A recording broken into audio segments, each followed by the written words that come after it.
ꯑꯍꯥꯟꯕꯃꯛꯇꯗ ꯃꯤꯠꯌꯦꯡ ꯇꯥꯕꯤꯔꯤꯕ ꯈꯨꯗꯤꯡꯃꯛꯄꯨ ꯅꯣꯡꯃꯩ ꯀꯥꯞꯐꯝ ꯒꯤꯇꯥꯟꯖꯂꯤꯅ ꯇꯔꯥꯝꯅ ꯑꯣꯛꯆꯔꯤ ꯑꯃꯗꯤ ꯏꯀꯣꯛ ꯂꯣꯟꯖꯔꯤ꯫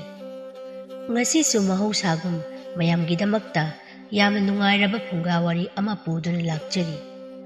ꯋꯥꯔꯤ ꯑꯁꯤꯒꯤ ꯃꯃꯤꯡꯅ ꯅꯨꯄꯤꯅ ꯉꯝꯕ ꯆꯥꯎꯊꯣꯏ꯫ ꯋꯥꯔꯤ ꯑꯁꯤꯕꯨ ꯊꯥꯕꯤꯔꯛꯄꯅ ꯃꯣꯅꯤꯀꯥ W. ꯊꯥꯏꯅ ꯃꯇꯝ ꯑꯃꯒꯤ ꯋꯥꯔꯤꯅꯤ꯫ ꯈꯨꯜ ꯑꯃꯗ ꯆꯥꯎꯊꯣꯏ ꯀꯧꯕ ꯅꯨꯄꯤꯅ ꯍꯥꯏꯕ ꯌꯥꯝꯅ ꯏꯟꯕ ꯅꯨꯄꯥ ꯑꯃ ꯂꯩꯔꯝꯃꯤ꯫ ꯃꯥꯒꯤ ꯅꯨꯄꯤ ꯏꯕꯦ ꯍꯥꯏꯕꯤꯅ, "ꯅꯨꯄꯥ,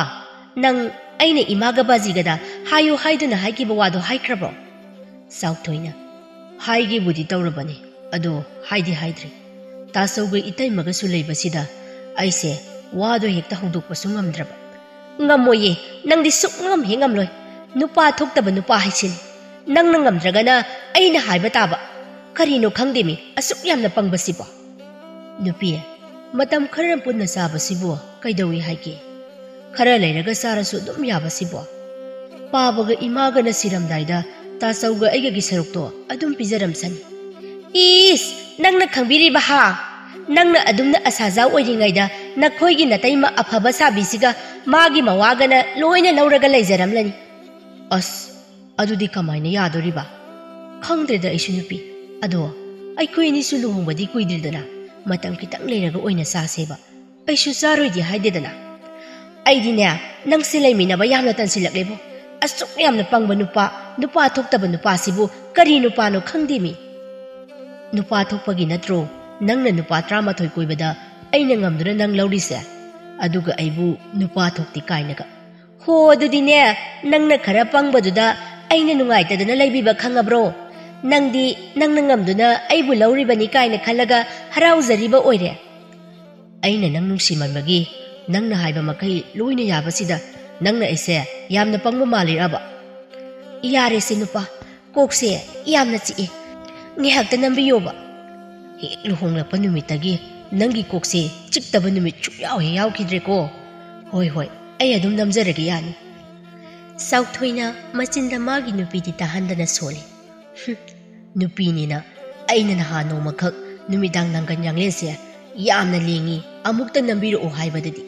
ꯌꯥꯡꯂꯦꯟꯁꯤꯗꯅꯦꯕ ꯃꯥꯅ ꯈꯣꯡꯄꯥꯛꯅ ꯀꯥꯎꯊꯔꯛꯏꯁꯦ, ꯑꯗꯨꯒ ꯃꯉꯣꯟꯗꯅ ꯅꯨꯡꯇꯤꯒꯤ ꯅꯝꯍꯜꯂꯗꯅ." "ꯀꯔꯤꯅꯣ ꯅꯨꯄꯥ ꯑꯗꯨꯛ ꯀꯟꯅ ꯅꯝꯂꯛꯏꯗꯨꯕꯣ? ꯅꯥꯏꯅꯦꯍꯦ, ꯈꯤꯇꯪ ꯇꯞꯅ ꯅꯝꯃꯛꯄ ꯌꯥꯗꯕ꯭ꯔꯣ ꯅꯪꯕꯣ?" ꯁꯣꯝꯗꯅ ꯃꯧ ꯑꯍꯟ ꯊꯥꯖꯁꯨ ꯏꯃꯨꯡꯒꯤ ꯊꯕꯛꯁꯤꯡ ꯂꯣꯏꯁꯤꯜꯂꯤ꯫ ꯃꯅꯦꯝ ꯏꯟꯗꯨꯅ, "ꯊꯥꯖ, ꯅꯪꯕꯨ ꯆꯥꯛꯀ ꯂꯣꯏꯔꯕ꯭ꯔꯣ? ꯅꯅꯥꯎ ꯅꯨꯄꯤꯗꯤ ꯀꯗꯥꯏꯗ ꯆꯠꯈ꯭ꯔꯦ?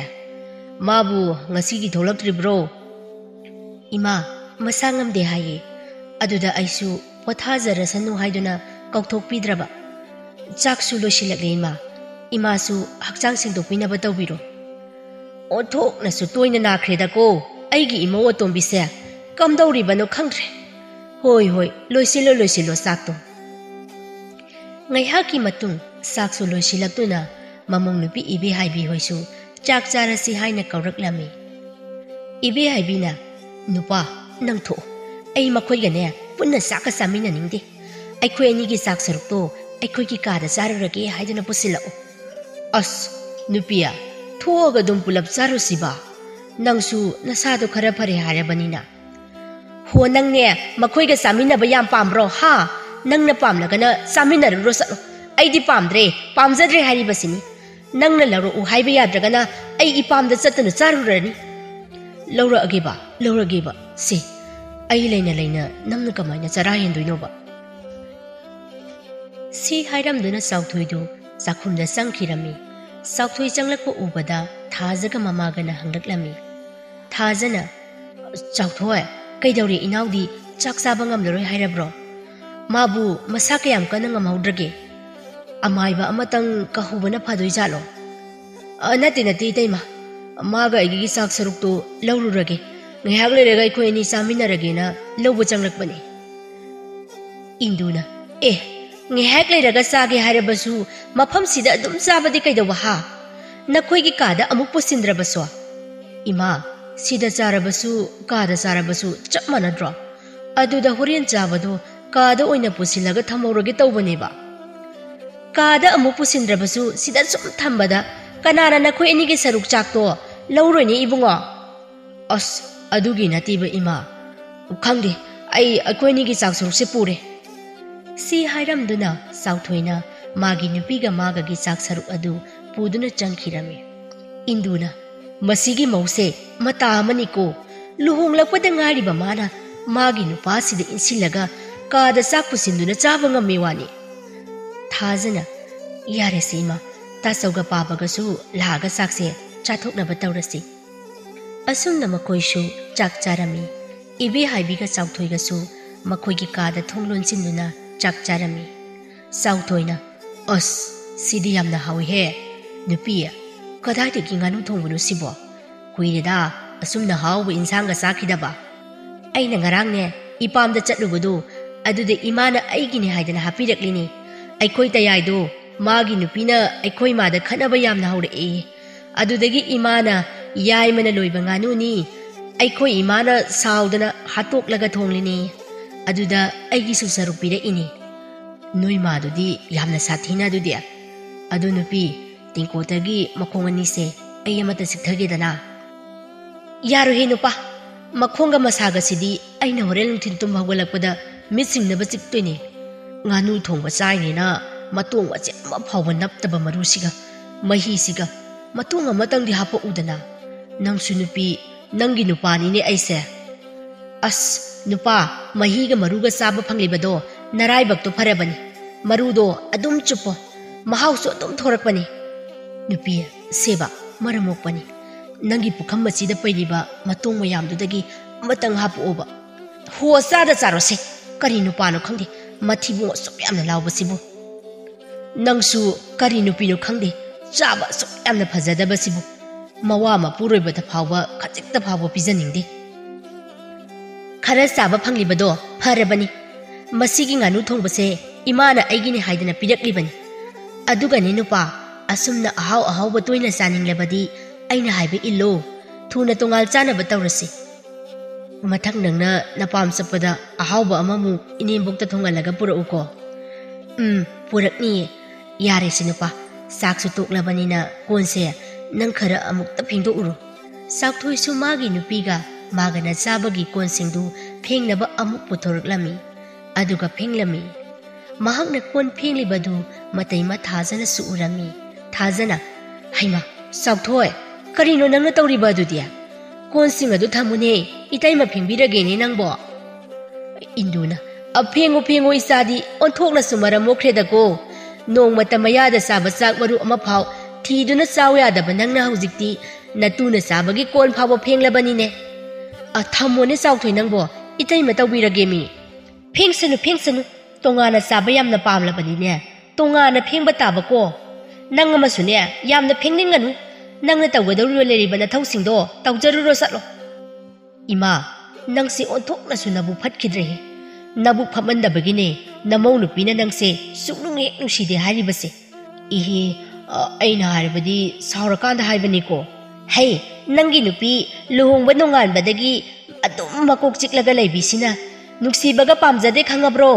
ꯅꯨꯄꯤꯅ ꯉꯝꯕꯧ ꯂꯨꯍꯣꯡꯂꯛꯄꯗ ꯉꯥꯏꯔꯤꯅꯦꯍꯦ ꯅꯨꯄꯤꯅ ꯉꯝꯂꯦꯅꯦ ꯅꯪ ꯏꯃꯥꯁꯤꯗꯤꯕ ꯉꯝꯕ ꯅꯠꯇꯦꯃꯤ ꯑꯉꯝꯕ ꯃꯇꯦꯡ ꯄꯥꯡꯅꯕꯅꯤ ꯏꯃꯥꯗꯤ ꯊꯥꯏꯅ ꯄꯥꯕꯅ ꯃꯇꯦꯡ ꯑꯃꯠꯇ ꯄꯥꯡꯕꯤꯗ꯭ꯔꯕꯅꯤꯅ ꯑꯩꯅ ꯁꯨꯃꯥꯏꯅꯒ ꯇꯧꯕꯁꯦ ꯌꯥꯝꯅ ꯀꯜꯂꯛꯄ ꯃꯥꯜꯂꯦꯗ ꯅꯨꯄꯤꯅ ꯉꯝꯕꯧ ꯀꯔꯤ ꯌꯥꯎꯗꯅ ꯅꯪꯕꯨ ꯀꯜꯂꯛꯀꯗꯧꯔꯤꯕ ꯍꯥ ꯑꯩꯈꯣꯏꯗꯤꯅꯦ ꯅꯨꯄꯤ ꯑꯣꯏꯖꯔꯕꯁꯨ ꯑꯩꯅ ꯉꯝꯕ ꯅꯨꯄꯥꯒ ꯄꯥꯝꯖꯗꯦ ꯅꯨꯄꯥ ꯊꯣꯛꯄ ꯃꯤꯅ ꯎꯁꯤꯠꯄꯗꯣ ꯑꯗꯨꯅ ꯍꯦꯟꯅ ꯄꯥꯝꯖꯩꯌꯦ ꯑꯩꯈꯣꯏꯗꯤ ꯑꯗꯨꯒꯨꯝꯕ ꯄꯥꯝꯗꯕꯗꯨꯅꯅꯤ ꯊꯥꯏꯅ ꯄꯥꯕꯅ ꯐꯨꯕꯗ ꯏꯃꯥꯅ ꯀꯣꯏꯆꯦꯟ ꯆꯦꯜꯂꯒ ꯈꯥꯡꯕꯗꯣ ꯑꯩꯈꯣꯏꯗꯤ ꯅꯨꯄꯤꯅ ꯉꯝꯕꯅꯤꯅ ꯅꯨꯄꯤ ꯂꯨꯅ ꯇꯧꯏ ꯅꯨꯄꯤꯁꯦ ꯃꯈꯨꯠꯇ ꯍꯥꯝꯂꯒ ꯄꯤꯖꯗꯣꯔꯤꯕꯅꯤ ꯑꯣ ꯐꯔꯦ ꯑꯗꯨꯝꯅ ꯅꯄꯨꯟꯁꯤ ꯆꯨꯞꯄ ꯅꯇꯨ ꯂꯨꯅ ꯇꯧꯔꯒ ꯂꯩꯕ ꯉꯝꯕ ꯑꯣꯏꯌꯨ ꯀꯔꯤ ꯊꯣꯛꯑꯦꯅ ꯉꯥꯡꯖ ꯁꯥꯔꯤꯅꯣ ꯅꯨꯄꯤꯅ ꯉꯝꯕꯁꯤꯗꯤ ꯅꯣꯡꯃꯁꯨ ꯏꯕꯦ ꯍꯥꯏꯕꯤꯗꯨ ꯃꯄꯥꯝꯗ ꯂꯥꯛꯂꯝꯃꯤ ꯏꯕꯦ ꯍꯥꯏꯕꯤꯅ ꯏꯃꯥ ꯑꯩ ꯂꯥꯛꯏꯌꯦ ꯉꯁꯤꯁꯨ ꯅꯍꯥꯜꯒꯤꯗꯧꯅ ꯉꯥꯅꯨꯔ ꯌꯦꯟ ꯑꯃꯇ ꯊꯣꯡꯕꯤꯌꯨ ꯑꯩ ꯄꯨꯈꯤꯒꯦꯕ ꯑꯍꯥꯎꯕ ꯑꯃꯠꯇ ꯆꯥꯕ ꯐꯪꯗ꯭ꯔꯤ ꯃꯃꯥꯅ ꯀꯩꯅꯣꯍꯦ ꯅꯍꯥꯟꯅ ꯆꯥꯕꯗ ꯉꯥꯏꯔꯤꯕꯗꯨꯕꯨ ꯉꯁꯤꯁꯨ ꯑꯃꯨꯛ ꯆꯥꯒꯦ ꯍꯥꯏꯔꯤꯕꯁꯤꯕꯣ ꯅꯪꯕꯨ ꯌꯥꯔꯔꯣꯏꯅꯦ ꯍꯟꯗꯛꯀꯤ ꯍꯦꯟꯖꯥꯡ ꯍꯥꯎꯇꯕ ꯈꯨꯗꯤꯡꯒꯤ ꯑꯩꯅ ꯅꯅꯝꯃ ꯌꯥꯏꯃꯒꯤ ꯉꯥꯅꯨ ꯍꯥꯠꯂꯤꯕꯁꯦ ꯉꯁꯤꯒ ꯍꯥꯠꯂꯕꯗꯤ ꯃꯥꯅ ꯑꯃꯨꯛ ꯑꯩ ꯍꯥꯠꯈ꯭ꯔꯒꯅꯤꯅꯦ ꯏꯃꯥ नंसु नचानुपी ऐसे yum पानखिबदगी पिजानिंद्रब नत्रो नहालवाइदी अइने Keck चागे हारिबा मखै पिजब अदुगा हुजिकना नमौ नुपीसिंगसे किरबा Male Imangi इबे हाइबिया अदुगी नतिमि नंगबो ngaiko nakoigi nanamase ngai hak leraga lekai koiba soidana satkragani adu kanane ima tawge ko tanja duda manama yaimana kari ai leitringai da ima na nganu si huralage haribro satloi ngasi dina sa aine sung chate satloi nacha nupis na yumde hek leiba makai ai di satlaroi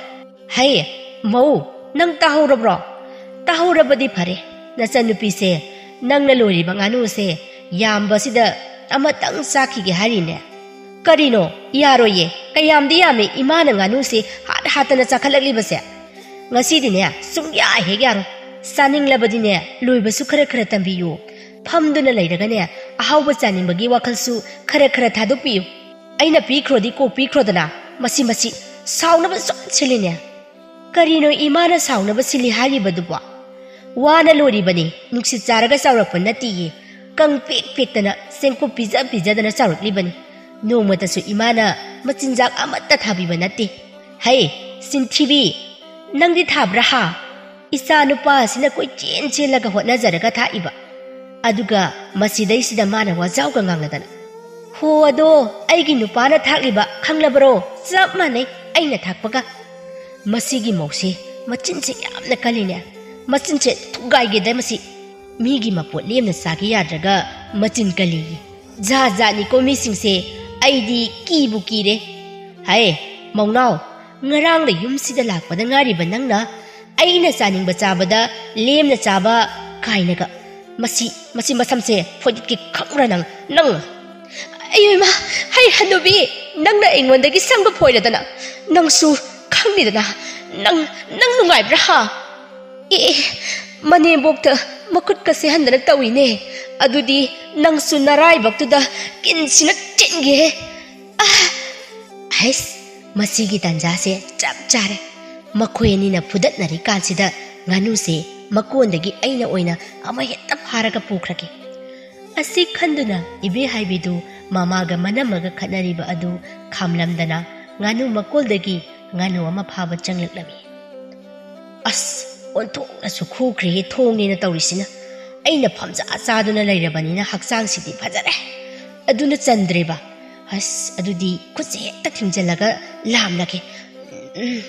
phangdrene masidi bi amadi pharidana hes masi pharingai sida ai hekta selhaurage asi thaiduna ibe haibidu senkirami mamaga manama yaimaga khatnabadu khara taptharakpa tanja thokduna yenglakpada ibe haibina nganu ama pharaga puduna senkibadu ubada manama yaimana hai nganu du thamlamune nangbo kaya dangamlibano yengun he ningol huranbi mamaga sakpe hemana jai he nungai jaida imagi be haibi hauna sauko hauna thogo nungai re sidagi hena nungai babu kari leiri bage isa sare sara haibi isa nupini aduni dana tanja duda ibe haibi gi mabung yai madusu janglat lami mabung yai mana kari noima aikoi gi ibe haibi na nganu ama puraga kanna sen khibasibo ima na pi khibro tapna dum chalasu yabasibu natini ima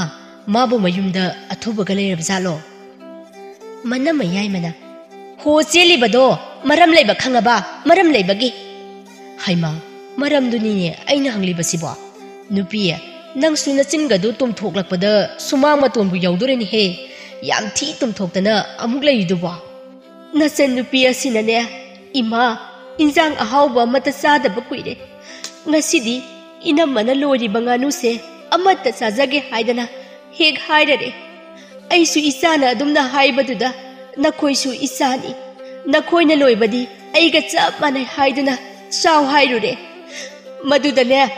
nangi nupisina imabu phuri banine kapsinna daga tawrini kaya da masin thiriba hanubinoba nupa namase kayam yamle ai khoeni ne loire banganu si hatuna sari base nahanda sunatraba ibe malakpada aiga khatnabagi namada mana hatuna thonglaga pikibada aduga khapau saruktuna mana mathanta sabado masu singsina yenglaga thambado haisin thibi moi adudi aina makhoisu hayengwai ahal oreklaba matamda mayam ama charakini khanbagi pijadabani ne yare ima nagul loina khangbajani aina ngangloi haidana ngangdabani macha nupana hai nupia nasindo yare ima na haribasi asengbra ha nang ima da kari hairugeba kaino da nupa sinthi na ma sina hairaga pangtha su thajabiganu mana ibi haibida ngasi se nganu ama pizagi aina yaroi haibada imana aingonda changsinuna samphoi aduda aisu sauningdana imaga samphoi madugi tanja loragane nasan nupi haisingbiduna nganu makondagi nganu ama huralaga puraga senkredana phana dum nungari nakhoi anigi wari sidi aikhoi ibi haibisu phajana de haisingbani he no nangdi no natu sina aingonda samphoi haina tamlaga nangna noktuna leribani ne ha somdana ibi haibisu nganu ma puraga mayumda selaklami thajana kaidori ibi haibia nangna dukana chela ibadiya kana kaidabu yaurage nangbo akem tawde kai thuena hangja sari no khangdi mina tawba thabakse onthokna hangning male nupa ho nupa ai hale e nupia nangi ngasigi nganu sidi mapu mama hekta putharaga halaklabore haurani he hore numinangdi fazana hekta satharasini dudi nupa nang nganu se thongba chaninglaba ngasima aikhoi tongana sagadaban natrabadi ai ipamda chatlagani ibi haibia ate haibana haibani napam chatlani haibadudi hayundana aikhoi imaga pabagada soidana haigiba adu oirabadine nupa haujimak hairuso natrabadi ai chatnaba loselabani sauthoi magi nupina mapamda chatlani haiba aduda pakatna changlaklami tanja sanabana mama mapa matai mamayamba makoi punna leirami sauthoina ima baba ai ngasidi wa mata haijage nangi nupina kanasi u haidana amuk thaujilagle nangna taping changlaklibadi bungo ibu halna mama nungai khidreda nangse hayo ipagi chauthoi nangna haininglibadu loina hayo tanja tuda imungdagi ibi haibisu tholaktuna sauthoigi manakta leple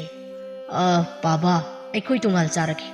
lawing kolsu aikhoigi pibam thokpado loina pibiro kaino ne ngarang na hanta luhonglakpada ngairi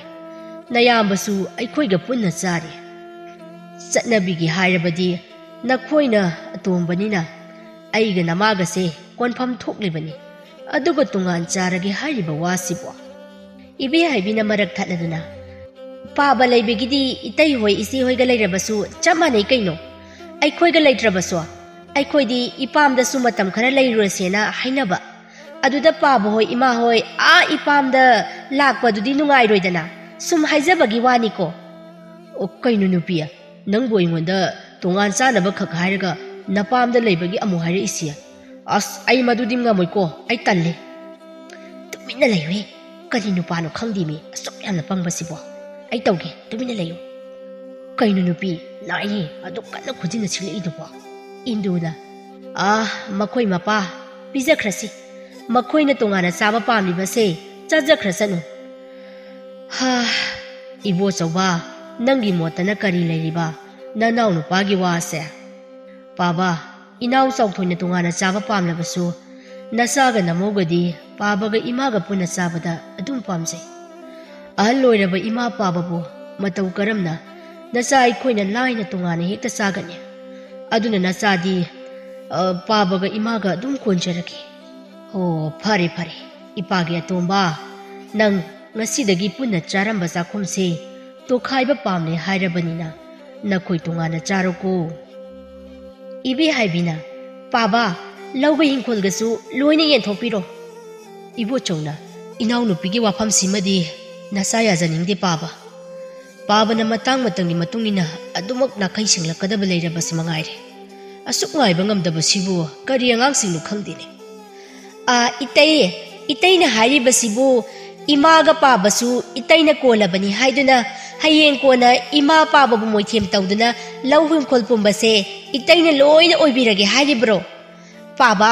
aidi yaroi ngasi mak lau hinkol pumba loina mak yenthokadabani induna hai ikai khangdabi nathakki ahalne su khangde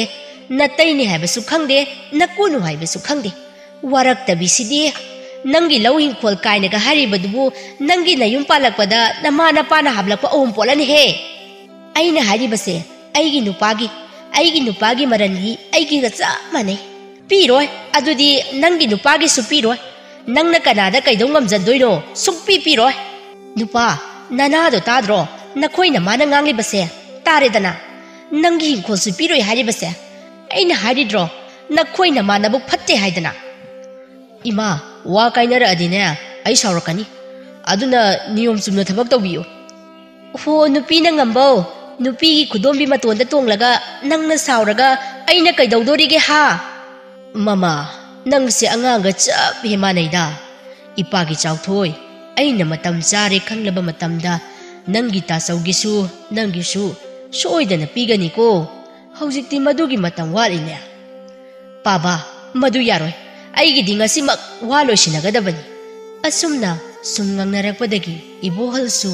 chawthoi singangnaba yararoi khandana magi pifam thokpa lawing koladu pithokpirami matam kharagi matungni chawthoige ibe haibigasu ibe haibigi yumda laktuna leirami chawthoigi ni haibada mama mapana pibirakpa lawpumbasu ibe haibiga mamagana sinduna loina yontoklami aduga selsing aduna makhoi anina nungai thoklami chawthoina nupia aikhoi ni su nong phadukti yumda chatlusidana imaga pabagado udaba yamna kuirine nangbo nupa aina nangonda nakhoi yumgi wari do palakanu haiba natro ha nakhoi gi namaduna natro aikhoi ani bu yumda leiba yaroi haiduna tanthokibado is adudi hainu da nangsu imaga pabagana chatkinu na kanna khambani nangna yadadana namduna laklaga yare nupa aina khoi gi ana yumdu da leijaningde sunglai he leijaningde haribasini nupia nang aina nusimanbagi tawbani atopa nupaga oiramlabadi nangna hana phubada sirani kaino nupa nangna haribado ha aise yamna phatre siraba ha karinoba naronda singna hairu haisini as nupia aina phagi tawbani ba se sauranoba somdana chawthoigi yumdani chawthoigi mayamba ibo chobadu mama mapabu kauduna selaklami ima paba kanamta leitre jalo torisibo thaja ho thaja nangbu tarabro tare kaidoba yaurabagi nupa adu kanna kauribadu ba pabaga imagadi kadomda laikre ngasaidigi kauribase amata tadimi maning hinkolda leiri adu makoi taso kaidoba yaurabage ibo choba magi nupina ngangliba wadu karisu kumnamdana mama mapagi manakta kanna selaklami ibo chobana paba ima pao matarabro kari pao ni ibo sawa pabadi mapali pali thok tarbanina I pauga amata tadreda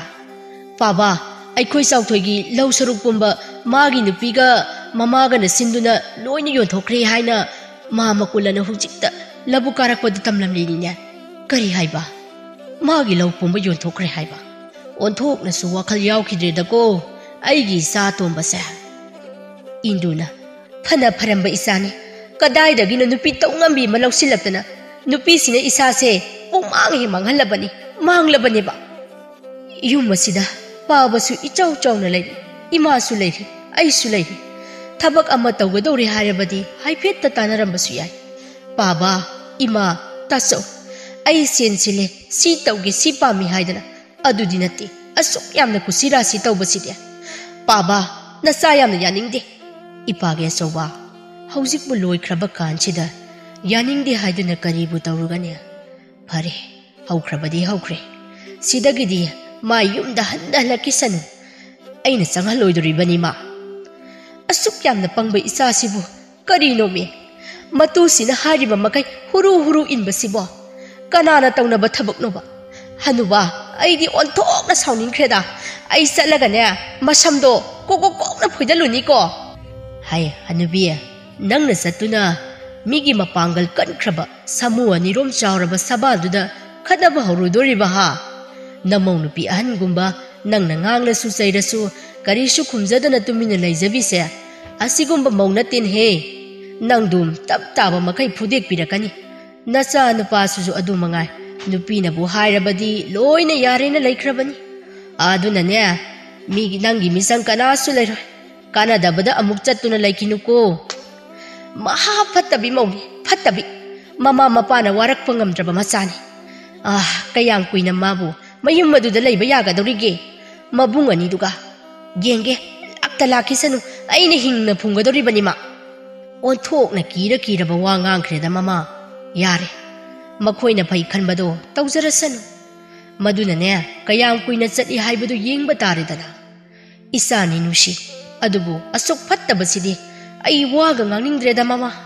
asumna matam khara hawkirami haujikti sauthoi amadi ibi haibigi sel singdu loiraklami sel loikhibadagi manama anina isau langba toina hawraklami manama ahalna ima ibi haibi sibu yumsida kayam kuina lehan khidoribano sumpun si supalai bayagadaba sunate amawa karino nangna hairibadu ha isa nupi se kaidobagi mayumda amuk salan khidoribano masu yumsida lehan gadoribani iya siga putna lemina jasanu manama yaimana karigi lehendoriba ima mayum palabadi nupa mayumda leigadaba natro nupa nena lawin kholeba sunate aduga karigi sida lehendoribano aina lehengani hairabadi ne lehelani masida noi kaisuna tholaite simadi khanguko manama yaimana karigi tholaitabano aikoisu yumsigi maungak tani mafam masida aikoigisu hak yam chauna lei haibase ima khangdraba maline mauhalna kadaidagino onthok imung amada mau hek oiruida punsi se mathong marang khangdraponi nakoeni na nasanupi asida asuk yamna nungsidana yengsilibasibu karigino ha manama yaimana ima isalni haiduna noma phadong mapamda harau laglabadi aikhoi suluna nungsina areiba saminadana awanu ngai wari sanadana tawgadaba adudi natedo hana nupa mayumda laringaida-su nongmata kangdana yumsida adum lakliba mana laktaba numipu yawbro ni ima mauhalna aduni hek lakpaga chagega thakega nungsidega wari ngakta nupa mayumdadi tinaba yadrabanina asumna makoi manama aniga mamaga khatnarami somdana imungdani ibi haibina nupa nangna thabak suribani haiduna nongmagi hate tawbasinadi karisu oiru adunane bandana leiriba law amado sel khara lawsilaga yontoklasi ima pabana aigini haidana piramba khudingmak loina yonbada loisilaklabani aduna masimadi thamlagi khale nupi kaino kamai thamdoino kadaidagi selna madu hanba ngamdoribanu nupa oirabdaba wado yamna nganglakanu nama napado yamna nungsibagi maongdaga ne yare hayeng imaga aiga aikhoini chatuna walosinaragani nongmasu ibi haibigi manama ahaladu chak thongli yumsidane leiriba mirem singse asukwana ina koi chen honariba mayamse iteng siki ama phawa pangi haidemi khangninga sidi chaka amata hapoi mauyai mana hapunu ise henzang hauna thonglaga ne aikoi kapta hauna sa thoksi aikoi anina imungi thabak singse loisile harabadi lemduna leiriba mahangak tang thoraktuna chakse thongbadi yaidana adudi natti masidaisida kasida suru naisinduna ahawbana chaningliba masida kari thongi kari yawina manama yaimana amo sel khara pairambadu loiramlagani mama machanu ngaibada makhoina ngamlibabu numik khudingi kaithel kaine makutta sel khara leire haiduna mama machado chak manaina macha nupi si masune mama lauribani thaina mama su pharamloye inembo oibagi hundokpa yaduduna khanglabani ai manama yaimadu mapalda amuk thokhirami karino tawramlibasina polangkhokta aina haujikta phauramliba phisingbu loina tasillaga kanagi phino phauramlibasina ibi haibina kaino inama aigini aina phauramlibani inama kaidoge haribano achotpa pise tasillebanina nangbu angawbiro ha migi phi bauri haiba khanglabadi kona tawbasu yadro asok yamnabu natpu tadaba nupi subu kari nupi none ho natpu taba inamagidu oina phawbiro haujikti aigi oina phawre haye nangna nangi nupada ngamba नंगी अदुगुंबा चटनबिदो मफमसिदा खक यारोय मदो स्वाइसिदा चटनबा यारोय खम अइना अइगी नुपादगी ngambabу इनमना पानाबिबगी दरकार ओइदे नंगसु तयाइदगी ngamlibadudi chap manai kaino हे निंगोल जुंगाइबी नयुमदा चटपिख्रोने इकाई खंगदबी अइना लेरिबसे इनमगी लुहुंगलकपदा नपामदगी पुरकप हिंकोलदा नतिये अइगी युमदनी इसागी युमदा लेनिंगे लेनी लेनिंगद्रगा तोकनी कुसीने कुसी असुमना मखोय अनि खनरमी ngayaki matung khanaba adu sulipkri manama ahna chak sarasi haina kauraklami ibi haibi ka chauthoi ga su chak chaba changlaklami adubu manama ahna chak tu mathang mathang thangtorakpada chauthoi ga ibi haibi gi saru yaurakhidri ibi haibina inama aiga nupaga gi chak pir odana ai khoidine mireng gi chak ti haptre chaninglabadi thonglaga charo nungan badagi numit taba phawba phamungda kunduna leiba nangi minai natre khoidi sauthudi ibi haibi gi manama algi wadu tabada ikai manbadagi thokhirami inamagi sidi yamna usitabagi mo ongni ne ha aigi haptrabanina nakhoisu chaba yaroi haidokke injang ka se loina sakhaye noisu sarodana siore badi mamana mo nakhoisu hemalidana noi gi sari bana thibong singdo aigi irani haibase khangraba malene ha ima nacha nupi sanada pisina sa insang haidokle base karino di haidradana aikhoida onsen birakle sibu karino ne ima haidok pataba khanglabro nathibong do chaning labadi sina kwaidagi pharabani asumna makhoi masen khanarami sauthoidi ikai mandana mahak haifam tawpham khanglamdri yumsi thadoktuna chatlagi khanduna yum thaduklami asum lakpada magi mayum nattana sangjafam leitabana